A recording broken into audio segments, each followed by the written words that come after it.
Hello guys, this is CodeNCode and this is 8th lecture of updated number theory series. In this lecture, we are going to learn binary exponentiation, one of my favorite techniques actually.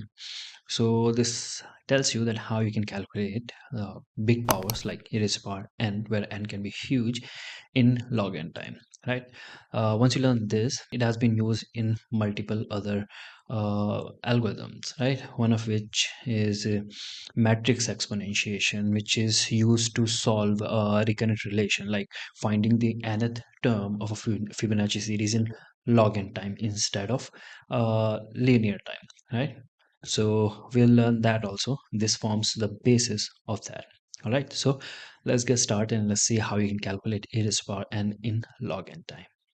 Now, so exponentiation, simple thing, calculating e raised to power n, right? So now exponentiation, usually if you write the brute force approach of it, it takes linear time, that is big O of n, right? Implementation is a simple one, looks like this. Result is equals to 1. You run a loop from 1 till n, keep on multiplying result with n, you get a raised to power n and print the result back. As simple as that.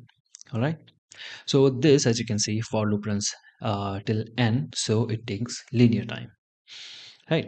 So how do we reduce the total number of iteration to calculate it as power n? Simple. Let's take a look at this. So let's say I wanted to calculate 2 raised to power n, that is 2 raised to power 10, right? So what I'll have three variables: result, base, which is 2 because I need to calculate 2 raised to power 10, and power is 10 as of now, right? So what I'm going to do is that I'll tell that if you can tell me what is 2 raised to power 10, I can multiply that with 1 and I'll get my result. So this is calculated result till now. Till now I only have 1, and you need to calculate 2 raised to power 10.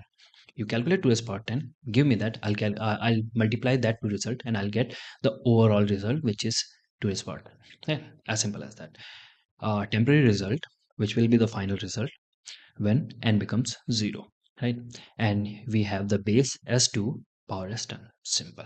You see, now you want to calculate 2 raised to power 10. See, 2 raised to power 10 is same as 2 raised to power 2 raised to power 5. That means 4 raised to the power 5. So what I'm going to do, instead of calculating 2 raised to power 10, I'm going to calculate 4 raised to power 5. So what I have done here, I have squared the base, right? Because 2 raised to power 10 is same as base squared and power half, right? So that's why I've squared the base and made the power half, right? Cut it to half. So what I've done is that a is equals to a into a and n is equals to n by 2. What is the benefit of this? See, now earlier I had to run an iteration till 10, now only need to do it till 5. It doesn't seem too much, but think of it like this.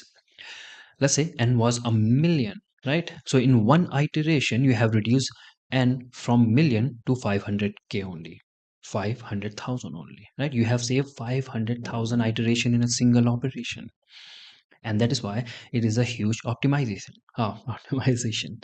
So what you do, if power is even, what you do, you square the base, divide the power by 2, right? As simple as that. Now the question is, what if the power is odd? You can't do that, right?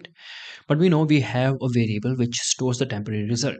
So you see, 4 raised to power 5 is same as 4 raised to power 4 times 4.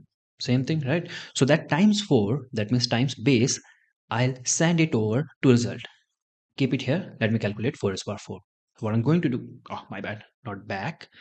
What I'm going to do is this. I have sent out of 4 raised to power 5, 1 power I've sent back to the temporary result, right? So I multiply result with the base and reduce power by 1, so that I again have an even power, so that I can again make it half, right? So what I have done is there, result is equals to results time base, right? So that I have an even power, so that I can reduce n by 1, so that I have even power, right? Now n is even. I can again do what? I can again square. Why is it going back? Give me a second, my bad. So now what I can do again is that I can again square. Okay, this is stupid. I can again square the base, which will be 16, and make the power half, which is divided by 2. You see? Now again, my power is even. I'll do the same. What I have done, this is the previous step. A is equals to A times A, n is equals to n by 2. Right. Now again, power is even. I can again square the base, which is 256, square of 16, and just make n is equals to n by 2. Right. Now, I have odd power. What I'll do, if I have odd power, I'll simply say that, hey, make it result is equals to results time. This was the last step. Finally, what we'll do result is equals to results time A, n is equals to n minus 1. So as soon as you do n is equals to n minus 1 in the final step, n will chop it down n to 1. In the final step, you will have result is equals to results time A, and finally you will have the result. So what we are doing here is that whenever we see that the power is even, we square the base, reduce power by 2, not by 2, make the power half, right? If n is odd, we send one of the power to the temporary result. That means we do result is equals to result time A, and reduce power by 1, so that we again have the even, and we can go on with the cycle of doing the same thing. As soon as n becomes 0, we have our result because we have calculated everything, right? So if you implement the same and write the implementation of it, it becomes like this. Let me just show you the implementation. Where my bad. Let me just show you the implementation. All right.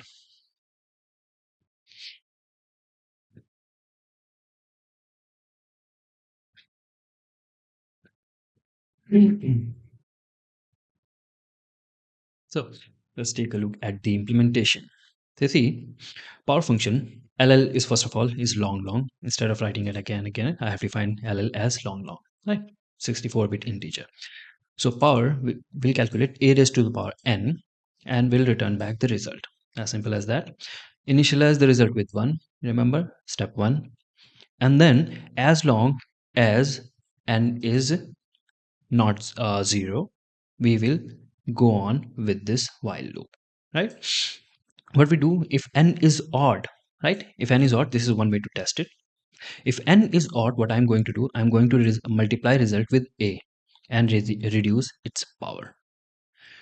We are 100% sure when we come to this point n is even, because if it was already even, we would not go ahead with this, and n is even. If it was odd, we'll reduce its power by 1 here. So by the time we reach here, we are 100% sure that n is even. If n is even, what we do, we divide n by 2 and we multiply when we square the base, right? That's exactly what we are doing, right? So once we come out of this while loop, it will keep on going. The step will keep on repeating itself. As soon as n becomes 0, you come out of this while loop, right? Same thing will happen that we have just seen in the ppt, right, in the presentation. Once you come out of this while loop, you come out when n becomes 0. That means you have calculated all of the powers, right? Your result contains a raised power n.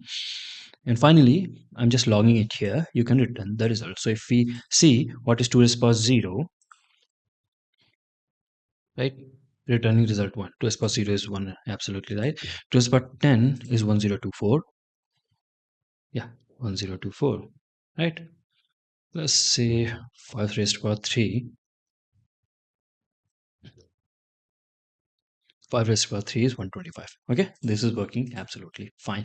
One more thing, you don't have to do this at all, because when you divide it, if even if n is 7, it will still become 3, which is supposed to happen if n is 7. If n is 7, this step will make it 6, and 6 divided by 2 will become 3. So you don't have to actually perform an extra step.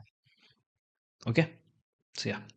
So yeah, this is how you implement easily. One of the easiest algorithm to learn is binary exponentiation. This is how you implement it. All right. Yeah, so this is all for this lecture. Thank you guys for watching, and till the next video drops, keep coding. Thank you.